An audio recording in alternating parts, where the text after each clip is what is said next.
Welcome back again. In this particular video, I am just going to explain you various properties of integers. Listen very carefully.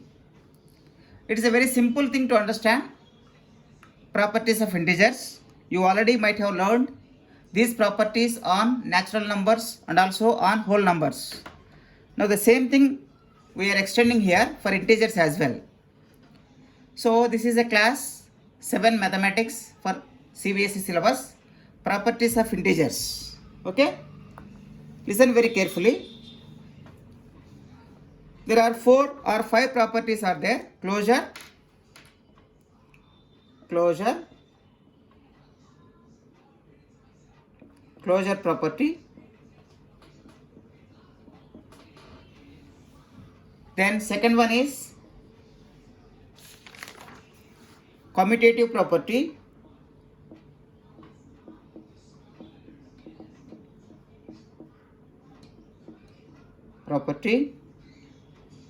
the third one is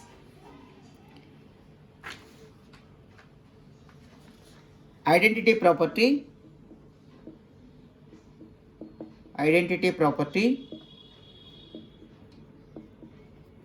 fourth one is associative property,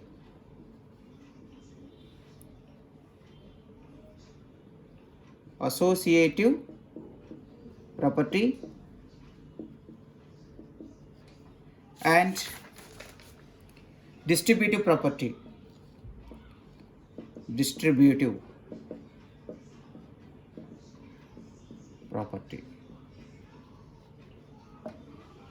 So to understand all these properties, you have to listen very carefully while explaining. Closure, commutative, identity, associative and distributive. These are the properties on integers in all the 4 operations. Either it is a addition, subtraction, multiplication or division. So whether in the operation of addition, closure property is applicable for integers or not. So first of all, to understand all these things, we must and should know what is a closure property, what is a commutative property, what is an identity property, what is an associative property and what is a distributive property. I am explaining one by one. Listen very carefully. So the first one is closure. What do you mean by closure? Closure property.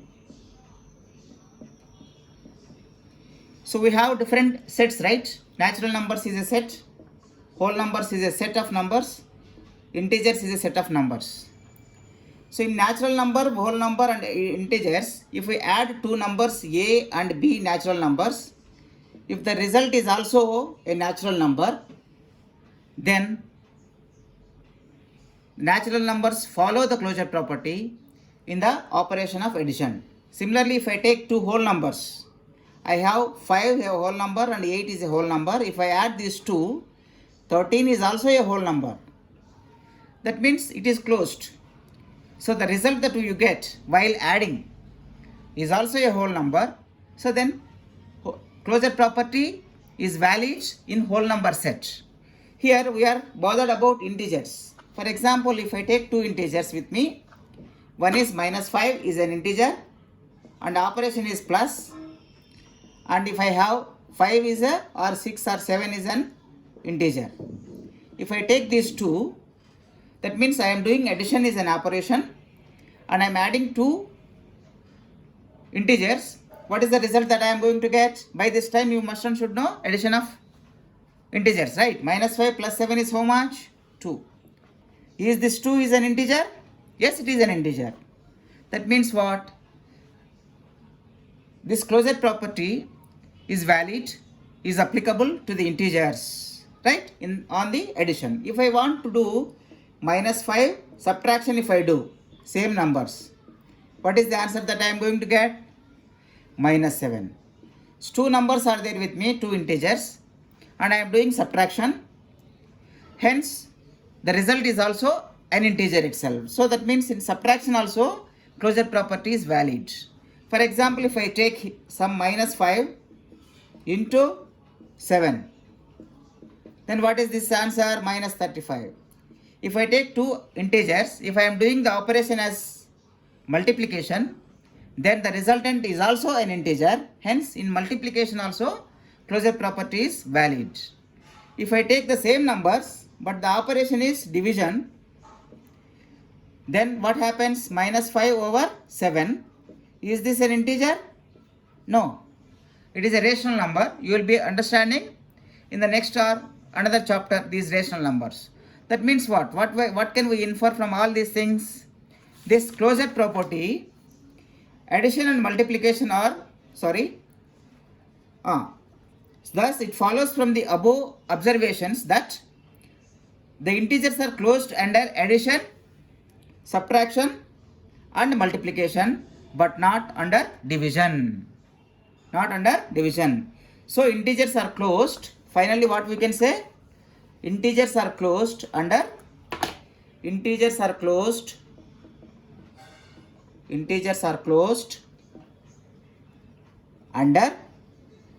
what?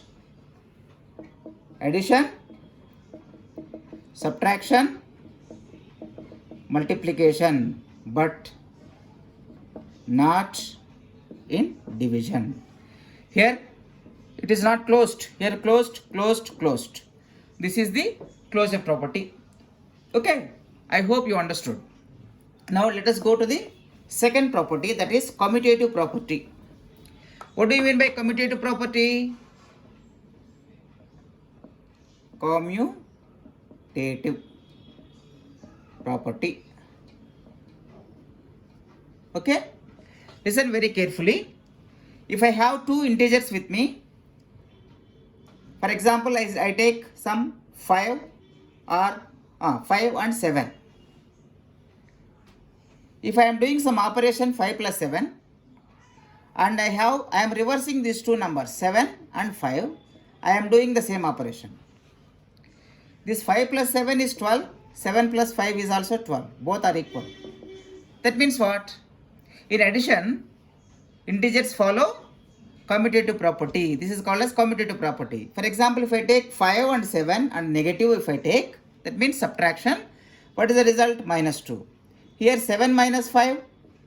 What is the result? 2. Are these two equal? No. That means what? Commutative property is not applicable for integers in case of subtraction. Okay. Let me take multiplication. The third operation is multiplication. If I take two numbers with me, 5 into 3, and I am reversing this 3 into 5. What is the answer? 15. What is the answer? 15. Are these two equal? Yes. That means it is applicable. Take another set of examples. For example, I have minus 5 into plus 7. What is the answer? Minus 35. 7 into minus 5 if I take, what is the answer? Again minus 35. These two are equal, right? That means what? Commutative property is valid, is applicable for integers under the operation of what? Multiplication. So what about, that means for what you understood? Commutative property is valid for addition. Commutative property is not valid for subtraction. Commutative property is valid for what? Multiplication. Whether this division is applicable. Division. Let me see division also. If I take 6 divided by 2, what is the answer? 3. Reverse it. 2 divided by 6, what is the answer? 1 by 3. Are these equal? No. That means what? Commutative property is not applicable under division. So from all these discussion, in this above three discussions, what we can finally infer is addition and multiplication are commutative. Addition and multiplication are commutative for integers. But subtraction and division are not commutative. Not commutative. So this is the important thing that you need to understand. This is the commutative property. Let us go to the third property, that is identity property. Third one is identity property. Identity property. Because of the time constraints, I just wanted to make videos a little sharp, small videos, but you have to understand clearly, with thoroughly. For that purpose only, I may go a little slow, not slow, a little fast. You have, if you don't understand, you just pause the video and slowly listen very carefully. Identity property means what? For example, I have an integer with me 5 and I am doing some operation plus something. I have to get the same number. If I just want to do some operation negative something, I have to get same number. If I just wanted to get some operation, some number, I have to get the same answer. Divided by some number, I should get the same thing. So these are the 4 operations. Plus is there, minus is there, into is there. That is multiplication and division is there. So if I do all these things, what is going to happen here? When shall I get 5 as answer? If I add 0 to 5, I will get the 0. If I subtract 0 from 5, again I will get 5. If I just wanted to multiply with 1, I will get 5. If I divide with 1, I will get 5. So, additive identity is 0. This is called as additive identity. Additive identity. Right. Additive identity. Identity. And this one is called as multiplicative identity. Multiplicative identity.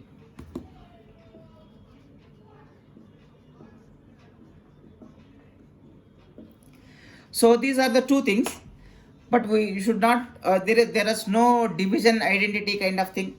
Subtraction is also not there. So the only 2 things we have to understand, additive identity and multiplicative identity.